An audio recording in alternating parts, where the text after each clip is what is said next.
아멘. 할렐루야.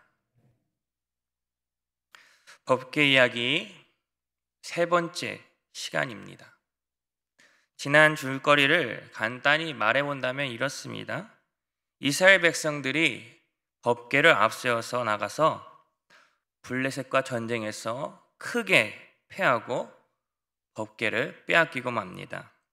그리고 엘리의 두 아들들은 죽임을 당하게 되죠. 이러한 소식을 들은 엘리는 자신의 그 비대한 몸무게로 인해서 또 의자에서 넘어져 죽게 되죠. 또 하나 안타까운 소식은 비느하스 아내도 아이를 낳고 이가봇 하면서 영광이 없다, 영광이 어디 있느냐라고 외치며 결국 숨을 거두게 됩니다.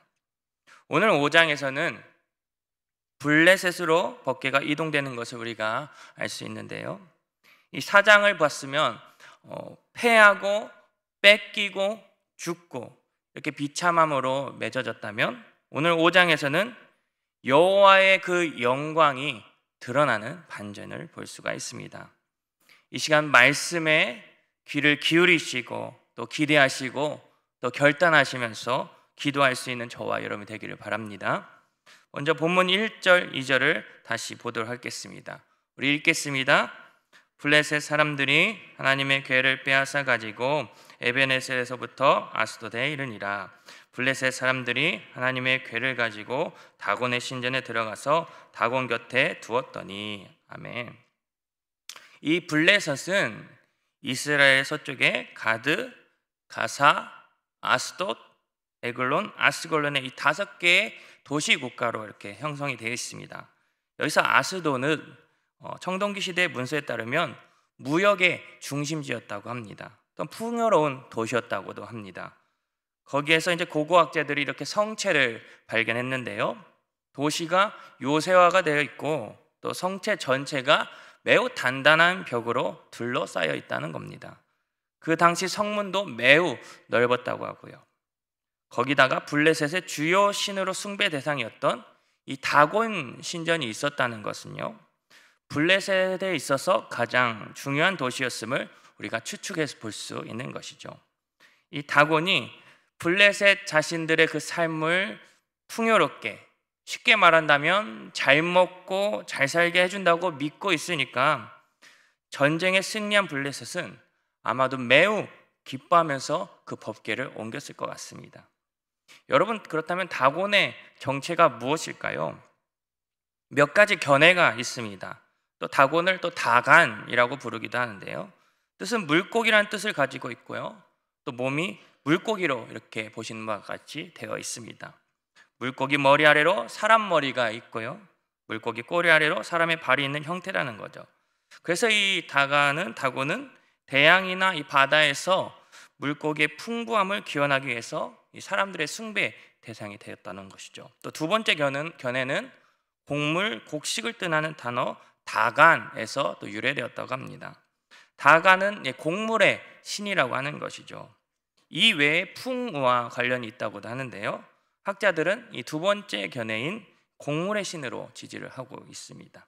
아무튼 다곤이 이게 물고기 신이든 곡식이든 뭐 풍우를 좌지우지하든 이게 중요한 게 아니고, 인간을 풍요롭게 하고 잘 먹고 잘 살게 해준다는 의미에서 블레셋은 그것을 신으로 섬기고 있다는 것이죠.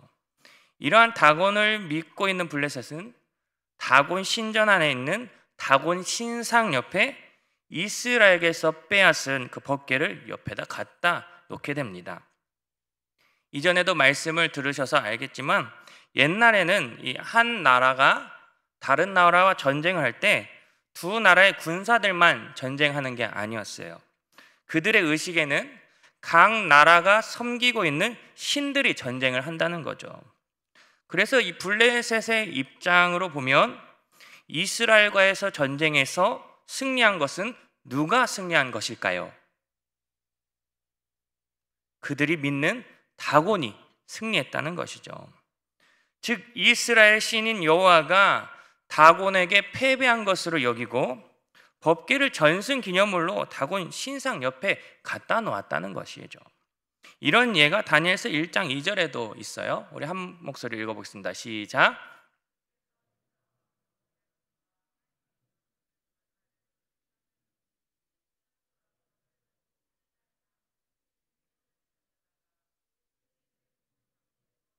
아멘. 또 더불어서 법궤를 다곤 신상 옆에 두었다는 것은 이 다곤에게 감사를 또 표현하는 것과 또 여호와 하나님보다 자기들이 섬기는 다곤이 더 우월하다라는 것을 또 상징적으로 과시하기 위함인 거죠. 또 사무엘상 4장을 보면은 이들은 광야에서 여러 가지 재앙으로 애굽을 친신이라면서 두려워 떨은 적이 있습니다. 그런데 전쟁에서 이제 승리를 하다 보니까 전쟁해 보니까 이 법궤 이스라엘 신 아무것도 아니네 이렇게 교만함이 하늘로 솟구쳤다는 거죠. 그리고 법궤를 다곤 신상 옆에 두었던 또 다른 이유도 생각해 볼 수가 있는데요. 이들은 한 신만 섬기는 게 아니었죠. 다곤이 곡식과 이 농사의 신이기 때문에 법궤가 다곤과 함께 있고 또 두 신의 능력이 합해지면 하늘에서는 더 많은 비가 내릴 것이고 땅에서는 더 많은 열매를 거둘게 되시고 농사도 잘 되고 풍년이 될 거라는 것을 믿었다는 거죠. 이것은 어떻게 보면 혼합주의고 종교다운주의죠. 다신교죠. 두 종류의 신을 합치면 더 강한 힘을 갖게 된다는 것 믿는 거예요. 근데 이게 어떻게 된 일일까요? 우리 본문 3절 한번 읽어보겠습니다. 시작.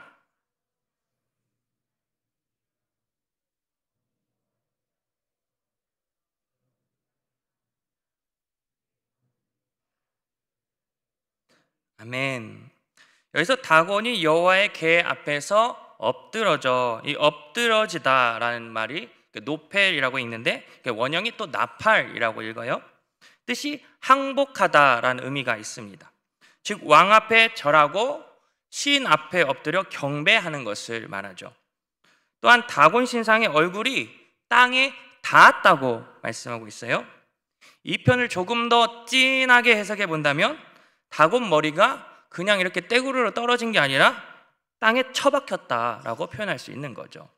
이 스톨즈라는 학자가 이것을 복종으로 해석을 했어요. 그의 말에 따르면 블레셋 사람들은 이스라엘의 주신 여호와는 다곤을 섬기라고 법궤를 다곤 옆에 두었는데 오히려 다곤이 거꾸로 얼굴을 쳐박고 있었으니 이것은 사람들이 왕이나 신을 아련할 때 하는 복종의 몸짓인 것이다 라고도 했습니다. 즉 여호와가 다곤에게 복종하라는 이 블레셋 사람들의 생각과 신념과는 달리 역전이 되어서 다곤이 여호와께 복종을 맹세하고 항복했다는 것이죠. 이것은 하나님의 우월하심과 능력을 보여주신 동시에 하나님께서는 만홀히 여김을 당하지 않으신다는 것을 증명하신다는 겁니다. 여기서 재미있는 부분이 있어요. 3절 다시 볼까요? 그들이 다곤을 일으켜 다시 그 자리에 세웠더니, 이 일으키다 히브리 원형 이 라카라는 말이 있어요. 취하다라는 뜻이 있는데요. 이 말이 1절과 2절에서 궤를 빼앗아 가지고 또 궤를 가지고 이렇게 사용됐어요. 이 라카라는 말이 반복되었죠. 즉 여호와의 언약궤를 빼앗아서 다곤 신당으로 가지고 들어갔던 블레셋 사람들이 이제는 넘어진 자신들의 그 다곤 신상을 취하여서 다시 제자리에 세웠다는 거죠. 여러분 이것은 무엇을 말해주는 것일까요? 하나님께서는요 거짓 신, 죽은 우상, 다곤처럼 사람에 의해서 취해질 수 있는 대상이 아니라 살아 계셔서 주권적으로 역사하시는 하나님이심을 보여주는 겁니다. 그리고 잘 먹고 잘 살게 해줄, 풍요롭고 번창하게 복과 행운을 가져다 줄 것으로 신이라고 믿고 있는 이 다곤이 인간의 손에 옮겨졌다는 것은요 그들의 영적인 무지함과 미련함이 드러나고 있다는 겁니다. 우리 본문 4절 보겠습니다. 같이 읽겠습니다. 시작.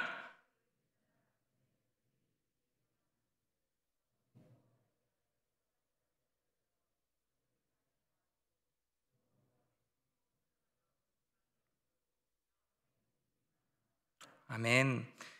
이 블레셋 사람들은 이 다곤 신상이 땅에 떨어져 있는 것이 아마도 우연이라고 생각했을 거예요. 그런데 그 다음날 더 큰 사건이 생기고 만 거죠. 그들이 믿고 섬기는 신의 머리가 끊어져 버렸어요. 여러분, 머리는 이 사상과 생각과 지혜를 상징합니다. 또 손목은요, 능력과 활동을 상징한다고 해요. 즉 머리와 이 손목이 끊어졌다는 것은 전쟁에서 완전히 패배한 것을 뜻합니다. 뿐만 아니라 머리가 끊어졌다라는 것은요, 다곤은 죽었다라고 말해주는 것이죠. 우리 사무엘상 17장 51절 한번 말씀 보겠습니다. 시작.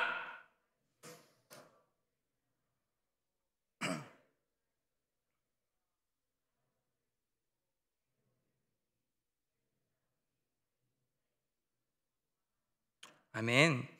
이처럼 이 옛날 전쟁에서 보면은 포로를 처형할 때, 또 전쟁을 할 때, 또 손목, 또 목을 자르는 관습이 있었다고 합니다. 그러므로 이 잘린 머리와 손목이라는 것은요, 전쟁 승리의 결정적 증거가 될 뿐만 아니라 다곤은 살아있는 신이 아니라 죽은 신, 헛된 신임을 증명하게 된다는 거죠.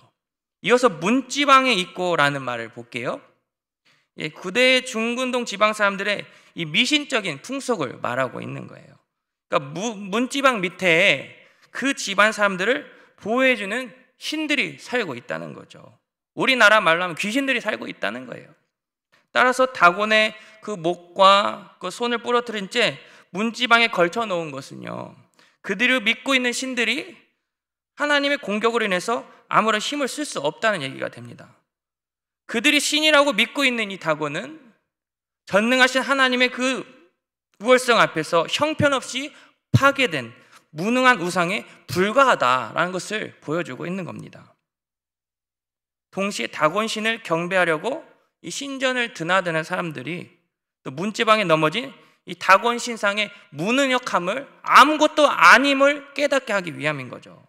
근데 이들은 여전히 어리석은 그 미신의 포로가 되어버립니다. 우리 5절 같이 읽어보겠습니다. 시작.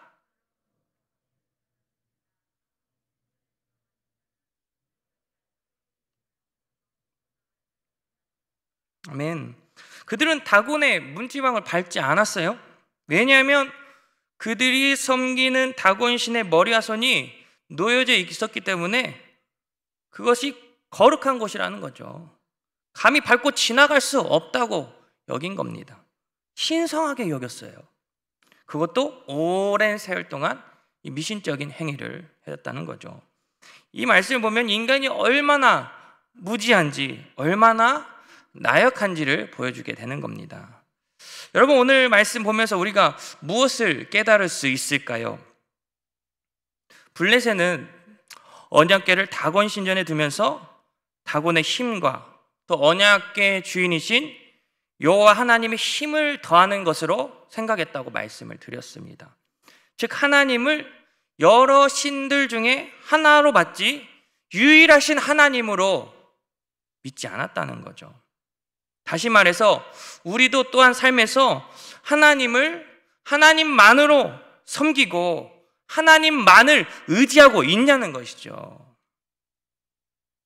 하나님을 믿는데 물질에게 힘을 더해요. 하나님을 믿는데 세상의 쥐에도 힘을 의지하는 거예요. 하나님을 믿으면서도 나의 경험과 나의 능력을 더해버리는 거죠. 사랑하는 성도 여러분, 세상의 힘은 하나님의 힘과 결코 동등할 수 없습니다. 하나님께서는 많은 힘들 중에 하나가 아니셔요. 모든 힘들 위에 계시는 만왕의 왕이신 줄 믿습니다. 모든 것을 다스리시는 주님이십니다. 우리는 하나님께서 어떠한 분이신지를 바로 알고 바로 믿어야 될 줄 믿습니다. 뿐만 아니라 우리의 삶 속에서 스며드는 이 미신적인 신앙이 알게 모르게 들어있어서 우리가 분별할 수 있어야 돼요. 하나님을 믿는데 여전히 헛된 것을 믿고 여전히 헛된 것을 따라가고 행한다는 거예요. 어떤 것들이 있을까요? 제가 좀 찾아봤습니다. 몇 개. 여러분, 빨간색으로 이름을 쓰면 죽는데요. 또 문지방을 밟으면 뭐라고 하죠? 복이 달아난대요. 또 숫자 4가 이 죽을 자 발음이 같아서 엘리베이터에 뭐라고 표시가 되어 있죠? F라고 한대요. 이런 것도 있어요. 닭날개를 먹으면 바람을 핀대요. 이것도 또 이상한데, 손 없는 날 들어보셨죠? 손 없는 날 이사를 하는 것이 좋대요. 보니까 바로 귀신이 없는 날 집을 옮긴다는 거예요. 근데 믿는 사람들도 그렇게 한다니까요. 여러분, 손 없는 날이라고 이사 비용이 20만 원 더 비쌉니다. 여러분, 이런 건 다 헛된 것인 줄 믿습니다. 하나님을 믿는다고 하면서 분별하지 못하고 헛된 것에 넘어가서는 안 된다는 거예요. 우리도 알게 모르게 그런 것들이 스며져 있다니까요. 하나님만 의지하세요. 하나님만 섬기세요. 하나님만 바라보세요. 하나님 말씀에 다스려지는 삶이 돼야지 세상의 그런 것들에 우리가 흔들려서는 안 된다는 겁니다. 하나님 말씀으로부터 힘을 얻는 우리 모두가 되길 바랍니다. 하나님 능력만 의지하는 저와 여러분 되길 바랍니다. 다시 본문으로 돌아가 볼게요. 우리 본문 6절, 7절, 또 9절, 11절 우리 같이 또 읽어보겠습니다. 시작.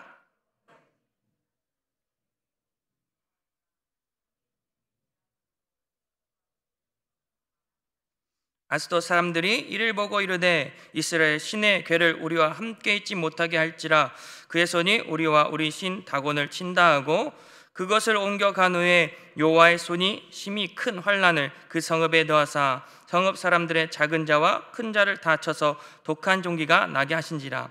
이에 사람을 보내어 블레셋 모든 방백을 모으고 이르되 이스라엘의 신의 괴를 보내어 그 있던 곳으로 돌아가게 하고 우리와 우리 백성이 죽임당함을 면하게 하자니 이는 온 성읍이 사망의 환난을 당함이라. 거기서 하나님의 손이 엄중하심으로. 아멘.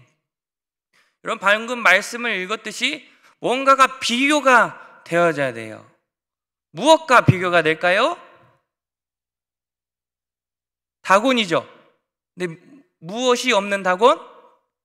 손이 없는 다곤과 완전히 대조적으로 여호와의 손이 블레셋을 강하게 치셨다는 것을 말씀에서는 말하고 있죠. 이 아스돗 가드의 에그론 사람들이 모두 여호와의 그 강한 능력을 경험하게 됩니다. 그러니까 하나님의 엄중한 심판이 임한 거예요. 6절 보면은 이 엄중이 더하사, 이 해당되는 단어의 원형이 뭐예요? 카바드입니다. 카바드. 제가 자주 말씀을 드려서 기억하실 거예요. 무겁다라는 의미를 갖고 있어요. 또 카베드가 또 어떤 의미가 있었다고 했었죠? 영광이라는 의미도 있어요. 그러니까 카베드란 말, 이 단어가 이 사무엘서에서 중요한 개념이라고 말씀을 드렸었어요. 즉 하나님의 손이 엄중히 더하사라는 말을 다른 표현으로 한다면 영광을 드러내사라고도 말할 수 있는 거죠. 사무엘상 4장에서 이스라엘이 블레셋에게 2번에 걸쳐서 전쟁에 크게 패하고 전쟁에 나간 엘리의 두 아들 홈니와 비나스는 죽게 되고 엘리 제사장도 죽고 그의 며느리마저도 이가봇하면서 그 아이의 이름을 짓고 다 죽고 말죠. 이들의 결과는요, 하나님의 선택된 백성으로 하나님을 무겁게 여기지 않았다는 거죠. 하나님을 존귀히 여기지 않았습니다. 하나님의 영광을 가리우고 말았어요. 블레셋도 마찬가지입니다. 다곤 그 신상 앞에 여호와의 궤를 놔둠으로 자기가 믿는 신이 강하다, 전쟁에서 다곤이 여호와를 이겼다 자만하는 거죠. 하나님을 가볍게 여겼어요. 그 결과는 하나님의 무거운 심판으로 이루어졌다는 거예요. 여러분, 법궤를 빼앗긴 게 비참한 게 아니에요. 적진의 깊숙한 그곳에서 하나님의 놀라우신 능력이 나타났습니다. 블레셋의 그 도시를 이동할 때마다요, 하나님의 엄중한 심판이 임했어요. 그들은 하나님을 두려워했고 하나님의 영광이 나타났다는 거예요. 하나님을 멸시하고 하나님과 우상을 동일시 여기는 그 자들을 엄중히 심판하셨다는 겁니다. 하나님께서는 하나님의 그 주권을 인정하지 않고 불신앙과 패역함과 이 교만한 블레셋을 심판하셨다는 겁니다. 불같은 하나님의 영광이 백성들의 악행을 심판하셨다는 겁니다. 그렇다면 성경에서 말씀하고 있는 무엇일까요? 블레셋의 신 다곤은 아무것도 아니라는 겁니다. 여호와 하나님만이 참 하나님이심을 보여주고 있는 것입니다. 블레셋은 처절하게 그 심판을 맞으면서 하나님께서 하나님 되심을 뼈저리게 알게 되는 거예요. 계속해서 6절 보면은 쳐서 망하게 하니라는 말이 있어요. 쳐 부수다, 깔아 뭉개다 라는 뜻이 있는데요, 이 상대방에게 매우 치명적인 그 피해를 입혔다는 거죠. 범상치가 않습니다. 이것은 자연재해도 아니고 다곤신이 내리는 형벌도 아니라 저 언약궤 때문이다. 저 언약궤의 주인이신 이스라엘 하나님 때문이다. 벌벌 두려워 떠는 거예요. 요즘 아이들, 젊은 애들 말로 하면 현타가 온 거예요. 이제 언약궤를 계속 나눴다가는 한 사람도 살아남지 못하겠다는 엄청난 두려움과 공포를 느끼게 됩니다. 그리고 심판을 피하려고 여호와의 그 언약궤를 가드로 옮기기로 의논하고 또 가드의 성에 들어가자 더 큰 환란이 오게 되죠. 말씀 보니까 큰 자나 작은 자를 다 벌하시는데 이것은 모든 자에게 다 심판을 내리셨다는 거예요. 또 법궤를 다시 에그론으로 옮겨보지만 에그론의 거민들이 이 큰 재앙의 소식을 듣고 더 두려워하죠. 안 된다고 하죠. 그들은 결국 언약궤를 본래 곳으로 보낸다고 하는 겁니다. 12절을 보면요, 이들이 얼마나 완벽하게 패배를 당했는지 알 수가 있어요. 여기서 사무치다란 말이 나와요. 12절을 보면 꼭대기까지 오르다라는 뜻이 담겨 있습니다. 이 교만이 하늘로 찌를 듯한 블레셋 사람들이 하나님의 그 엄중한 심판으로 인해서 울며 부르짖음이 하늘까지 올라갈 정도로 심했다는 것을 우리가 느낄 수 있는 거죠. 하나님 앞에서 완전히 패배했다는 것을 알 수가 있습니다. 여러분, 오늘 본문에서 이 벌어지는 이 사건을 통해서 무엇이 연상이 될까요? 어떤 사건이 떠오르지 않아요? 출애굽 사건이 떠오르게 됩니다. 그러니까 하나님께서 애굽의 신들을 치셨던 것처럼 블레셋의 신을 쳤어요. 애굽 백성들에게 독종을 포함한 여러 가지 재앙을 내리셨던 것처럼 블레셋 사람들에게 독종을 내리셨죠. 또 애굽 사람들이 이스라엘 백성들에게 예물 주어서 떠나 보냈듯이 이 사무엘상 6장을 보면은 블레셋 사람들 또한 금 독종과 금주의 형상을 만들어서 하나님께 영광을 돌리고 또 법궤를 다시 이스라엘로 돌려보냅니다. 우리 사무엘상 또 6장 1절도 한번 보겠습니다. 시작.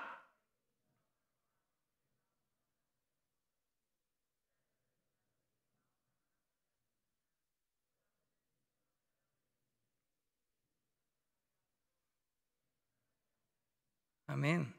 이 블레셋 사람들이 스스로 애굽인과 이 바로에 대한 이야기를 한 거죠. 그러므로 이 법궤 이야기가 이 출애굽 사건과 연결되어 있다라고 볼 수가 있는 거예요. 그래서 이 일을 통해서 강조되고 있는 게 무엇이냐면 언약궤가 상징하는 이 이스라엘의 하나님, 곧 언약의 하나님은 전능하신 하나님, 주권적으로 역사하시는 하나님, 살아계신 하나님이시라는 거예요.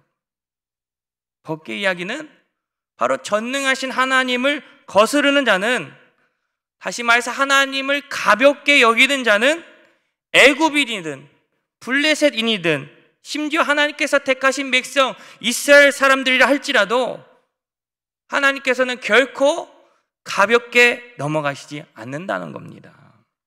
그리고 법궤 이야기를 앞으로 블레셋과 이스라엘 관계가 어떻게 될 것인지를 미리 알려주는 또 성격을 가질 수가 있죠. 즉 하나님의 법궤가 블레셋 땅에 갑자기 재앙들을 일으키고 또 마침내 이스라엘 땅으로 이렇게 돌아온 것은 장차 그들이, 이스라엘 백성들이 블레셋 손에서 벗어나서 하나님을 섬기는 위대한 나라로 발돋움하게 될 거란 것을 암시하고 있다는 거죠. 무엇보다도 이 법궤 이야기에서 중요한 것은 무엇일까요? 하나님이십니다. 다곤 신상이 부서지고 사람들이 전염병으로 죽게 되는 이 모든 것이 무엇을 의미하는 것일까요? 곧 이스라엘이 앞으로 경험하게 될 모든 승리의 역사가 하나님께서 주도하신다는 것을 보여주고 있는 겁니다. 여러분, 우리들의 인생도 마찬가지입니다. 우리들의 인생은 내가 이끌어가는 것이야. 어떤 나의 삶과 나의 생각과 나의 어떤 능력과 나의 재물, 나의 지위, 나의 힘을 의지하는 게 아니에요. 하나님 외에 다른 것을 의지하고 다른 것으로부터 힘을 얻는다면 그것 또한 다곤을 신으로 섬기는 블레셋과 다르지 않다는 거죠. 여러분, 하나님께서 우리를 이끌어 가신 줄 믿습니다. 하나님께서 여러분의 삶을 인도하십니다. 하나님께서 도와주시고 하나님께서 승리케 하신다는 겁니다. 그러므로 우리가 누구를 의지해야 될까요? 하나님이에요. 정확하게 말씀드린다면 우리는 하나님만 의지해야 될 줄 믿습니다. 세상과 겸해서 하나님을 섬기면서 이 땅에서 복을 누리려고 한다면 하나님께서는 결코 기뻐하시지 않을 거라고 생각이 됩니다.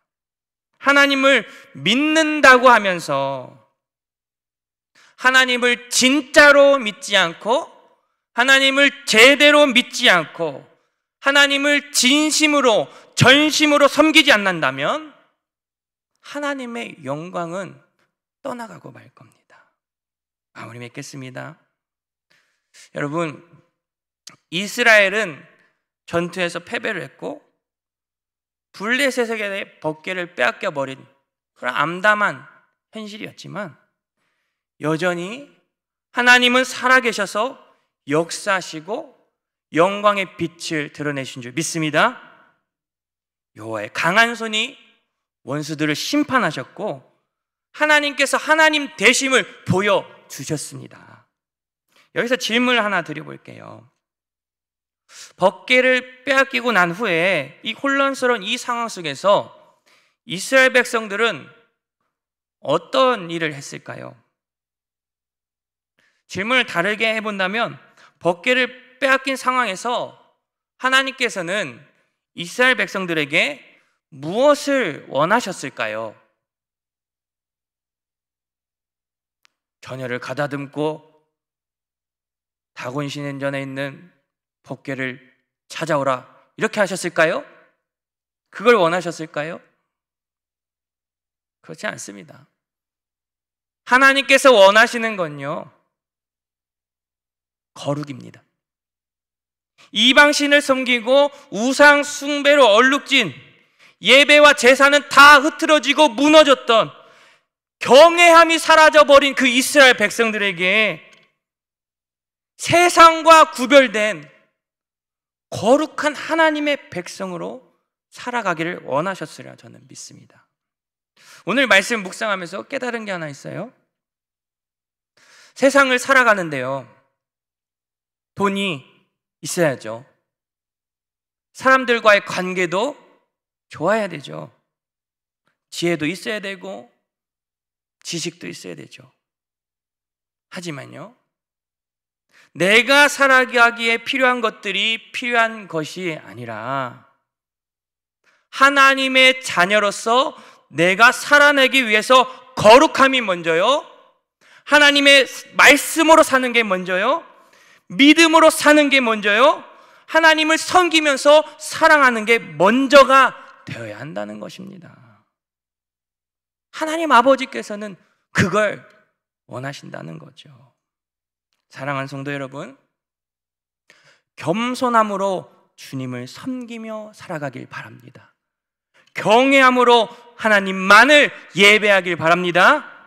그리할 때 어려운 상황과 환경 속에서 넘어지고 쓰러진다 할지라도 여호와의 강한 손이 우리를 붙들어 주실 줄 믿습니다. 여호와의 강한 손이 우리를 일으켜 세워 주실 줄 믿습니다. 여호와의 강한 손이 원수들을 소멸시켜 주시고 승리케 하실 줄 믿습니다. 여호와의 강한 손이 우리를 구원하신 줄 믿습니다. 할렐루야. 그러므로 부디 나를 존중히 여기는 자를 내가 존중히 여기고 나를 멸시하는 자를 내가 경멸하리라. 이 말씀의 은혜를 오늘도 여러분 마음에 우리의 가슴속에 새기면서 세상의 헛된 신을 다 버리고 오직 하나님만을 섬기고 하나님만을 사랑하며 살아가는 저와 여러분 되기를 간절히 소원합니다. 우리 찬양하고 우리 결단의